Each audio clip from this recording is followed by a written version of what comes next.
орозонун айынын улуулугу Пайгамбар саллаллаху алейхи вассалам бизге белгилеп айткан, Рамазан ай 12 айдын султаны деп. Бул айда өтө бийик ай, улуг ай, анткени бул айда 1000 жылдан артык болгон Кадыртун кечеси бар. Бул Кадыртун кечесинде дагы көптөгөн өзгөчөлүктөр болот. Жакшы жашоодогу жашоонун багыты өзгөрө турган түн десек дагы жакшы.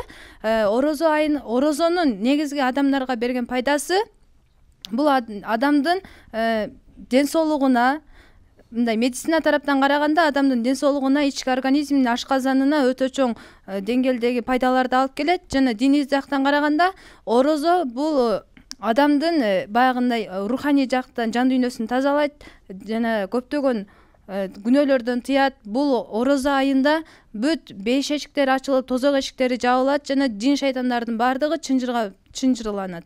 Башкача айтканда, эч бир күнөө кылууга кандайдыр бир себептер болбойт да.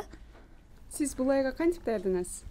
Бул айга даярданууда негизи адам өзүнүн бул ай, орозо айы келгенге чейин алдын ала өзүнүн нафсисин даярдаганы жакшы. Мындай өзүнүн нафсисин сындырып, негизинен өзүнүн нафсисин жей турган нерседен тыюлуу, кошумча тамактардан тыюлуу абдан кыйын. Ушул орозо ай келгичекти өзүңдүн нафсиңди сактап, өзүңдүн эмеңе карап жүргөн. Рахмат.